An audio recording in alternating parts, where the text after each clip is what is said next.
예수님 당시에 율법에 정통했던 두 부류의 종교 지도자가 있었습니다. 서기관들과 바리새인들이었습니다. 이 서기관들은 성경을 너무나도 잘 알고 있었던 사람들이었습니다. 바리새인들은 또 율법의 말씀을 너무나도 잘 지켜 행하는 자들이었습니다. 표면적으로 보면은 이들은 하나님께서 요구하시는 의의 기준, 의의 요구를 다 이루는 것처럼 보였습니다. 마치 구원은 그들의 보증수표와 같았습니다. 그런데 주님께서는 그들의 의를 지적하시면서 우리 그리스도인들이 바리새인과 서기관의 의보다 더 낫지 않으면은 천국에 들어갈 수 없다라고 이렇게 이야기를 합니다. 우리가 율법주의자들보다, 그리고 그 당시에 바리새인과 서기관들보다 더 나은 의를 하나님께서는 요구하고 계시고 우리 예수님께서 그것을 또 말씀하고 계시는 거죠. 그래서 예수님께서는 율법주의자들의 의를 비교하면서 우리 천국 백성들, 즉 예수님의 제자들은 그들의 의보다 더 나은 의를 실현하면서 살아야 되는데 그 6가지의 단계를 우리에게 말씀해 주고 있어요. 그 첫 번째, 그들보다 더 나은 의를 가지려면 어떻게 해야 되느냐? 그것이 살인에 관하여 예수님께서 먼저 이야기를 하시는 거죠.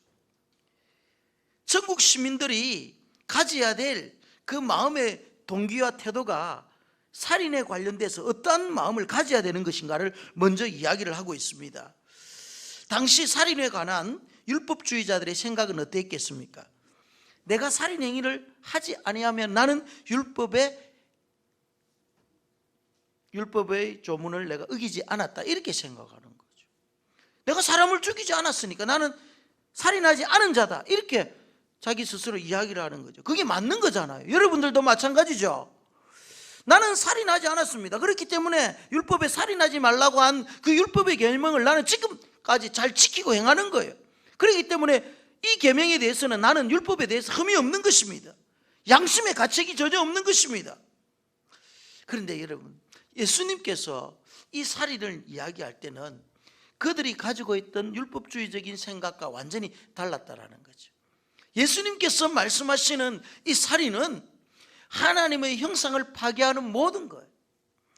창세기 1장 27절에 보면 하나님이 자기의 형상, 곧 하나님의 형상대로 사람을 창조하셨다고 했잖아요. 그런데 우리 사람들은요, 사람을 죽여야만이 살인이라고 생각하는데 예수님께서 말씀하시는 살인은 이 하나님의 형상을 파괴하는 모든 행위예요. 그런데 이 하나님의 형상을 파괴하는 것들이 여러 가지 모습으로 우리에게 드러날 수 있잖아요. 내가 말로 사람을 죽일 수 있습니다. 그러면 하나님의 형상을 가진 형제를 내가 살인한 거예요. 예수님은 그런 마음의 동기와 태도까지도 이야기를 하고 있는 것이죠. 그런데 율법주의자들, 특히 바리새인들과 서기관들은 나는 살인하지 않았다는 거예요. 사람을 안 죽였는데 왜 내가 살인한 자냐? 그렇기 때문에 나는 어렵다, 이렇게 여기고 생각하는 거예요. 그런데 주님께서는 구약의 계명을 다시 한번 재해석함으로써 이 살인의 범죄를 확대시켜 나갑니다.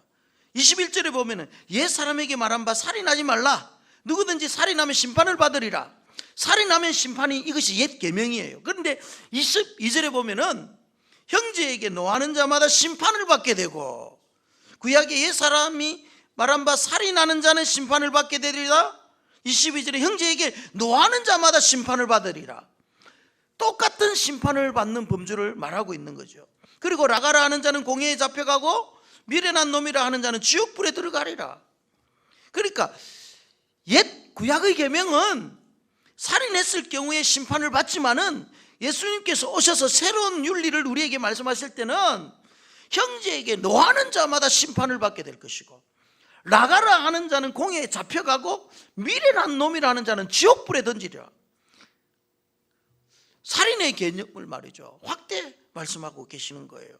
살인이 곧 심판이라면은 그 동등성상에 노하는 것, 형제에게 라가라고 미련한 놈이라고 욕하는 것, 이런 것들이 동등선상에 있다라는 것입니다. 그러면은 살인에 대하여 주님께서 말씀하시고자 하는 의도가 무엇이겠습니까? 살인의 행위만이 심판의 대상이 아니라는 거예요. 천국 백성들, 제자들은 겉으로 드러나는 살인의 행위뿐만 아니라 마음에서 일어나는 내면의 동기까지도 너무너무 중요하다는 것입니다. 사실 서기관과 바리새인들은 내면의 동기와는 전혀 상관없고 거기에 대한 관심이 없었어요. 나는 칼을 들고 사람을 죽이지만 않으면 된다고 이렇게 생각한 거죠. 잠언서 16장 2절 말씀에 사람의 행위가 자기 보기에는 모두 깨끗하여도 여호와는 심령을 감찰하시느니라, 이런 말씀이 있습니다. 하나님은 마음의 깊은 곳을 감찰하시는 분이십니다. 마음속에 남을 내가 미워하고 증오하는 감정이 있다면 하나님께서는 이를 다 알고 이미 너는 살인자야 라고 간주한다는 거예요. 하나님께서 우리의 마음을 다 알고 계신다는 거죠. 그래서 형제에게 노하는 자마다 심판을 받게 되고, 마음에 분노가 치밀고 화가 가득 차 있는 것차도 살인의 범주에 포함시키고 있다는 것입니다. 여러분, 헬라어에서 화를 낸다라는 표현에는 두 가지 용어가 사용되어지는데, 첫 번째 용어가 무엇이냐면은 드모스라는 말이에요. 드모스라는 말은 가랑잎이 불에 활활 타다가 금방 꺼지는 것처럼 불끈 화를 냈다가 금방 식어버리는 것을 말하는 거예요. 여러분, 우리 중에도 그런 분이 있죠. 불끈 화를 내다가 뒤돌아서서 확 식어버리는 분들. 왜 웃죠? 누가 목사님이라고 했습니까? 그런 분들 있잖아요. 이것이 헬라어로 드모스라는 용어예요. 그냥 금방 확 끌어올다가 식어버려. 그리고 또 다른 하나의 용어가 무엇이냐, 오르게라는 헬라어가 있습니다. 이 오르게는 한번 화를 냈다면 마음속에 계속 담고 있는 거예요. 이 본문은 이 드모스가 아닌 오르게를 말하는 거예요.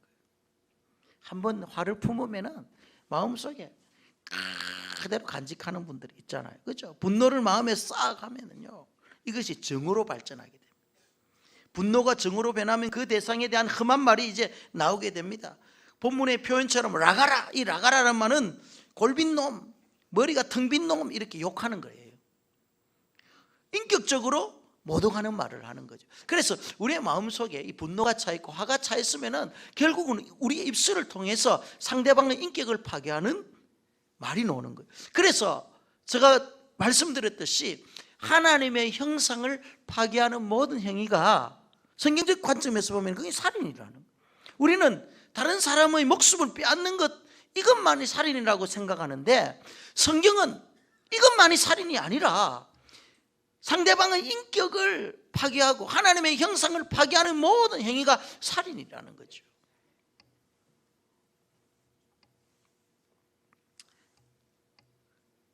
미움의 감정이 여러분 아무것도 아닌 것 같지만은 하나님의 관점에서는 굉장히 큰 죄악임을 우리에게 이야기를 하는 거죠. 성경 요한일서 3장 15절에 보면은 그 형제를 미워하는 자마다 살인하는 자니 살인하는 자마다 영생이 그 속에 거하지 아니하는 것을 너희가 아는 바라, 이렇게 말씀합니다. 형제를 미워하는 자마다 살인자라라. 살인하면은 영생이 그 속에 있지 않다. 그러니까 우리의 마음속에 미움의 감정, 분노의 감정을 계속 품고 있으면은 우리 속에 영적인 생명이 거하지 않는다, 이렇게 이야기를 하고 있잖아요. 성경은 여러분, 우리가 칼을 들고 직접 사람을 죽이는 행위만 살인이 아니라 마음의 칼을 갈고 미워하고 분노하며 증오하는 것도 살인이라, 이렇게 정의를 하고 있습니다. 하나님은 우리의 마음과 생각을 감찰하시는 분이십니다. 그러므로 마음의 분노와 형제를 향한 미움을 쌓아놓고 있는 자들이라면 빨리 여러분 마음속에 쌓인 그 분노와 화와 증오를 내려놓으시기를 바랍니다. 그럴 때 내가 살고 상대방이 사는 거예요. 내 마음속에 분노를 쌓아두면요, 내가 죽어요. 그래서 에베소서 4장 26절 말씀에 분을 내어도 죄를 짓지 말고 해가 지도록 죄를 품지 말아라, 마귀에게 틈을 주지 말아라, 이런 말씀이 있잖아요. 여러분, 우리는 연약합니다. 분을 낼 수 있습니다. 그런데 중요한 것은 그 분을 해가 지도록 품으면 안 되는 거예요. 미움의 감정을, 분노의 감정을 내가 계속 품고 있으면 안 되는 거예요. 그래서 무엇을 말합니까? 우리가 연약해서 이렇게 할 수 있지만은 그럼에도 불구하고 그것을 품지 말고 잘 조절해라, 이 말이에요. 여러분 혹시 마음에 분을 품고 있으면은 자기 전에 다 풀으시기를 바랍니다. 아멘. 마음에 말이죠, 안 좋은 생각을 잘 때 계속 품고 있으면 잠도 안 옵니다. 맞죠, 장로님? 잠이 옵니까? 안 옵니다. 그래 불면증 걸리고 이란다. 그래서 여러분 내 마음속에 안 좋은 감정들은요 빨리 어떻게 합니까? 치료해내야 돼요. 예수님의 이름으로 치료하고 보혈의 능력으로 치료하고 마음에 분노와 안 좋은 감정이 쌓이지 않도록 자꾸 우리의 마음을 조절할 줄 알아야 되는 거예요. 정신의학자 엘리미 게이스라는 사람이 감정 실험에서 아주 놀라운 사실을 발견합니다. 우리가 호흡하는 것을 여러분 숨결이라고 그러죠. 우리가 호흡하는 것을 숨결이라 하잖아요. 들어 마시는 숨을 무슨 숨? 마시는 숨? 들숨이라고. 내뱉는 숨을 날숨. 그러니까 우리는 들숨 날숨을 하는 거죠. 그런데 이 숨결을 시험관에 넣고 액체 공기로 냉각을 하면은요 침전물이 생겨요. 우리 숨을 하는 있잖아요. 이것을 시험관에 넣고 나중에 딱 냉각을 시키면 침전물이 생긴다는 거예요. 그런데 이 침전물이 감정의 변화에 따라서 색깔이 달라지는 거예요. 내가 만약에 막 분노하는 가운데 이제 숨이 내쉬잖아요. 그것을 나중에 액체로 이렇게 침전물로 딱 보면은 색깔이 밤색으로 변해져 있는 거예요. 내가 막 분노하면서 숨을 막 내쉬면은. 그리고 또 고통이나 슬픔의 상태에서 내가 막 호흡을 하잖아요. 그죠? 안타깝고 또 내가 애통하고 슬픈 마음, 고통의 상태에서 막 숨을 쉬다 보면은 그것이 나중에는 침전물이 회색으로 변하는 거예요. 후회하는 감정으로 나타나면은 나중에 복숭아색으로 변한다. 그러니까 우리가 숨을 내쉬는데 나의 기분과 감정에 따라서 이 숨이 나중에 침전물이 됐을 때 달라진다는 거예요. 그러니까 우리 안에서 뭔가 이렇게 나오는 것이 다른 거예요. 동일한 숨을 쉬는 것 같지만은 안에서 뭔가 내용은 다른 거예요. 그런데 중요한 것은 이 밤색으로 변한 분노의 침전물을 수집을 해서 실험용 쥐에게 투여를 했더니 이 실험용 쥐가 몇 분 안에 죽어버리는 거예요. 그러니까 엄청난 독소가 있다라는 것입니다. 그러니까 사람이 분을 내면은 그 안에는 굉장한 독이 뿜어져 나오는 거예요. 그러니까 이 독소는 80명을 죽일 수 있는 맹독을 가지고 있다라는 거예요. 여러분 분노하면서 막 말을 하잖아요. 그러면 여러분 속에서는 뭐가 지금 막 나오는 거예요? 독이 올라오는 거예요. 독이 올라오는 거예요. 그래서 우리의 마음에 분을 품으면 안 돼요. 분노는 마치 말이죠 감추어진 시한폭탄과 같은 거예요. 분노의 감정이 한번 폭발하면 내 안에 말이죠 시한폭탄이 펑 하고 터지는 것과 같은 거예요. 분노가 폭발하면 나도 죽고 상대방도 죽는 거예요. 그래서 성경은 분을 품지 말아라. 해가 지도록 분을 품으면 안 된다. 우리의 영과 육이 건강해지기 위해서는 여러분 우리의 분노를 잘 조절해야 될 줄 믿습니다. 오늘 본문을 잘 관찰하면은요 분노와 미움의 대상이 누구냐 하는 거예요. 오늘 본문에 보면 형제에게 노하는 자마다 형제에게 라가라 하는 자마다 이렇게 형제가 우리 분노의 대상이라는 것을 이야기하고 있습니다. 그러면 이 형제는 누구를 지금 지칭합니까? 우리 주위에 있는 가까운 자들을 말하는 거예요. 매일 눈을 뜨면 보는 사람이 우리의 형제잖아요. 가깝게는 가족일 수 있습니다. 나의 아내, 나의 남편일 수도 있고 나의 사랑하는 자녀들도 있었습니다. 직장 동료일 수도 있고 친구일 수도 있고 교회 오면 교인일 수도 있습니다. 이런 분들이 다 나와 가장 가까이 계신 형제들이잖아요. 그런데 이 사실도 모르고 우리는 자꾸 분을 내고 화를 내는 경우가 많다라는 거예요. 나와 관계를 맺고 있는 자들에게 우리는 분노를 하는 거죠. 특히 가까이에 있는 사람들에게는 좋지 못한 감정을 가질 때가 있어요. 만약에 여러분 저하고 모르는 사람에게 내가 무슨 감정을 가질 필요가 있겠어요? 그런데 말이죠, 우리가 살다 보니까, 관계를 맺다 보니까 그 관계성 속에 살아가는 속에서 이해관계가 얽히고 감정이 얽히고 이러면서 내 속에 분노의 감정이 쌓이게 되는 거예요. 그래서 심리학자들의 이야기를 들어보면 부부간의 문제는 80% 이상이 마음에 숨겨놓은 분노라는 거예요. 분노. 그 분노 때문에 부부관계에 문제가 생긴다는 것입니다. 그러니까 모든 문제의 뿌리가 우리 안에 있는 분노고, 아내가 남편을 향한 싹이지 못하는 그 분노가 있습니다. 남편이 아내를 볼 때마다 치밀어 오르는 화가 있습니다. 부모가 자식을 볼 때, 자식이 부모를 볼 때도 마찬가지죠.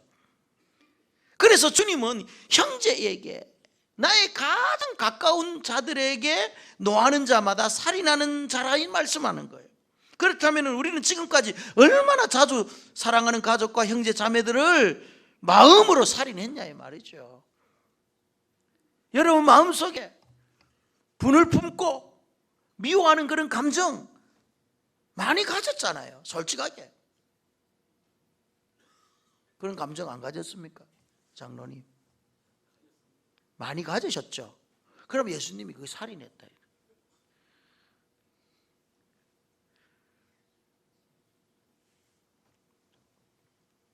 여러분 우리의 마음속에 형제를 향한 마음, 형제를 향한 그 미움의 감정, 분노의 마음을 해결하지 못하면은요 막히는 게 있어요. 막히는 게. 그게 은혜의 통로가 막혀요. 정말 은혜의 통로가 무엇입니까? 하나님께서 여러분들에게 주시는 은혜의 통로 대표적인 것이 바로 예배잖아요. 내 마음속에 형제를 향한 미움이 있고 내 마음속에 분노가 있으면은요 이 자리에 여러분 앉아있다 한들 무슨 은혜가 임하겠어요. 그래서 예수님은 오늘 본문 23절 24절에 예물을 제단에 드리다가 거기서 내 형제에게 원망받을 만한 일이 있거든, 그것이 생각이 나거든, 가서 형제와 화목하고 그 후에 와서 예물을 드리라 이런 말이에요. 지금 형제 간에 말이에요 갈등이 있고 말이에요 관계가 파괴되어져 있는데 그런 마음을 가지고 하나님 앞에 예배를 드리고 하나님 앞에 나와 찬양하면 그 예배가 진짜 예배가 될 수 있느냐, 진짜 찬양이 하나님 앞에 올라갈 수 있겠느냐. 그러니까 우리의 마음속에 그와 같은 미움의 감정과 분노 이것들이 자리 잡고 있으면 하나님의 은혜가 막히게 된단 말이에요. 그래서 풀어야 되는 거예요. 그래서 얽혀져 있는 관계, 여러분 우리가 살다 보면은요 관계가 얽힐 수 있잖아요. 오해가 있을 수 있잖아요. 부부간에 오해가 없습니까? 형제간의 관계가 여러분 꼬일 때가 있잖아요. 그러면 그 꼬인 관계를 가지고 우리가 예배를 드리고 꼬인 관계를 가지고 살다 보면 하나님의 은혜가 그 속에 들어가지 않는 거예요. 그렇기 때문에 어떻게 된다? 풀어야죠. 이것을 풀지 않으면 관계는 파괴가 되는 거잖아요. 관계가 파괴되면 이제부터 그 속에는요 하나님의 은혜가 임하지 않는 거잖아요. 그래서 예배를 드리다가도 내 마음속에 누군가와 화해가 되지 아니하고 그것 때문에 기도가 막히고 그것 때문에 하나님 앞에 나와 예배하는 거 막히면은요 무조건 풀어야 돼요. 어떠한 방법을 동원해서 풀어야 돼요.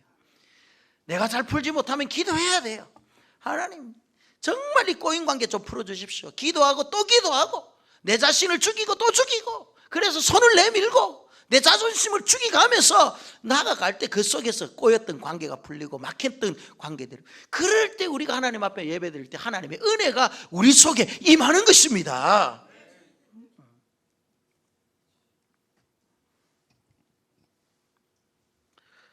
그렇다면 여러분 어떻게 하면 하나님께서 요구하시는 의를 만족시키며 살아갈 수 있겠습니까? 먼저 우리 자신의 의를 철저하게 배격해야 됩니다. 예수님께서 살인하지 말라는 계명을 재해석하기 전까지 우리는 살인자가 아니었다라고 생각하는 거예요. 바리새인과 서기관들처럼 내가 사람을 죽이지 않았기 때문에 나는 살인자가 아니라고 생각했습니다. 그만큼 우리는 스스로가 어렵다고 여긴 것입니다. 그러나 예수님은 말씀 앞에 자신의 모습을 성찰해 봐라는 것입니다. 내가 정말 다른 사람을 향한 그 미움의 감정, 분노의 감정이 없었는지를 한번 내 자신을 비춰봐라는 것입니다. 그래서 하나님 앞에 내놓을 만한 의가 있다면 정말 우리는 어려운 사람이지만은 우리의 자신의 모습을 내가 봤을 때 정말 형제를 미워하고 분노했던 내 자신이 있다라면은 우리는 하나님 앞에서 정말 어렵지 못한 그런 존재라는 것을 알아야 됩니다. 그래서 우리는 누구의 의를 심기 위해서, 예수 그리스도의 의를 심기 위해서 우리는 은혜와 긍휼과 자비를 구해야 되는 것입니다. 나는 어렵지 못하기 때문에, 나는 깨끗하지 못하기 때문에, 나의 의로서는 도저히 안 되기 때문에 주님의 의를, 주님의 거룩한 의의 옷을 우리가 말이죠 입어야 되는 것입니다. 그럴 때 우리의 믿음이 이제 한 단계 성숙되어지고 주님께서 원하시는 그 구원의 완성에 날마다 우리는 한 걸음씩 나아갈 수 있는, 그래서 주님 성경에 보면은 너희 구원을 두렵고 떨리는 가운데 이루어 가라는 거예요. 여러분, 우리가 이렇게 내 자신의 의를 죽이고 예수 그리스도의 의의 옷을 입고 날마다 우리가 하나님의 형상을 따라 의와 진리의 거룩함을 따라 하나님께서 우리에게 주신 새 옷을, 거룩함으로 지으심을 받은 새 사람을 우리가 입고 나아갈 때, 이때부터 하나씩 우리가 하나님의 사람으로 변화되어져 나갈 수 있다는 것입니다. 우리의 의지와 능력으로는 여러분 도저히 구원의 완성을 이룰 수가 없습니다. 우리는 연약한 존재들이기 때문에 그렇습니다. 그렇다면 우리 속에 이 죄악의 본성 때문에 불쑥불쑥 솟아오르는 이 분노의 감정, 미움의 감정, 상한 마음들, 이걸 어떻게 처리할 수 있겠습니까? 여러분의 의지와 노력으로 가능하다면 그렇게 하십시오. 그러나 우리의 의지와 노력은 한계가 있습니다. 우리에게 힘들게 하는 사람 한두 번은 용서할 수 있어요. 그러나 계속적으로 주님의 마음을 가지고 용서하기는 불가능하죠. 그래서 여러분, 우리가 의지할 분이 누굽니까? 바로 성령님이에요. 성령께서 우리에게 은혜를 주시고 능력을 주셔야만이 우리의 한계를 극복해 나갈 수 있는 것입니다. 성령은 우리를 돕는 보혜사입니다. 성령께서 우리의 연약함을 도와주셔야만이 가능한 것입니다. 여러분, 다른 사람들을 용서할 수 있는 마음, 내 속에 있는 그 분노의 마음을 여러분 다 제거할 수 있는 것은 나의 힘이 아니에요. 성령께서 우리의 분노의 마음을 조절해 주시고 성령께서 미움의 모든 쓴뿌리를 제거해 주실 때만 가능한 것입니다. 그래서 이 세상의 어떠한 약으로도 치료받을 수 없는 우리의 상한 마음, 상한 감정들은요, 성령께서, 우리 안에 계신 성령께서 우리를 어루만져 주시고 우리를 다듬어 주시고 치료해 주시만이 가능하십니다. 그래서 여러분, 날마다 성령님의 도우심을 구하시기를 바랍니다. 성령하고 무관한 삶을 살지 마시고 날마다 성령님을 의지하는 거예요. 주님, 나의 의지는 약합니다. 성령님 도와주십시오. 나의 힘으로는 하나님의 말씀의 요구들을 이룰 수 없사오니 성령께서 힘주셔서 하나님의 말씀의 원리대로 살아갈 수 있는 능력을 주시옵소서. 내 안에 있는 이 분노 조절하지 못합니다. 내 안에 있는 미움의 감정 조절하지 못하오니 성령께서 역사하여 주셔서 내 안에 이 미움의 감정이 사라지게 하여 주옵소서. 용서하지 못하는 이 이기적인 이 마음을 성령 터치하여 주셔서 용서할 수 있는 힘을 주옵소서. 내 안에 있는 이 분노의 시한폭탄을 주님 성령님 제거하여 주옵소서. 그래야만이 여러분 내가 살고 다른 사람이 살 수 있는 것입니다. 오늘 주님께서 우리에게 말씀하시는 것이 무엇입니까? 살인의 행위보다 더 중요한 것은 우리의 마음의 동기와 태도다. 천국 백성은 이 마음의 동기와 태도까지도 의로워야 된다. 이것은 분명 육신의 한계를 뛰어넘는 하나님의 특별한 은혜가 우리 가운데 있어야 한다는 것입니다. 성령의 전적인 지배를 받아야 가능하다는 것입니다. 하나님의 말씀이 우리의 생각과 판단을 지배할 때만이 가능한 것입니다. 하나님의 능력과 성령의 역사심이 내면의 모든 어둠의 요소를 제거할 때만 가능한 것입니다. 상처난 상한 심령이 그럴 때 치유되게 될 것이며, 분노와 미움과 증오가 사라지고 그리스도의 마음을 소유함으로써 주께서 원하시는 그 의의 단계까지 우리는 성숙되어 성장하며 주님께서 원하시는 그 아름다운 삶을 우리는 살아드릴 수 있는 것입니다. 사랑하는 우리 성도 여러분, 오늘 주님께서 우리에게 말씀하신 이 말씀의 핵심의 교훈을 간직하시고 날마다 승리하면서 살아가기를 주님의 이름으로 축원합니다.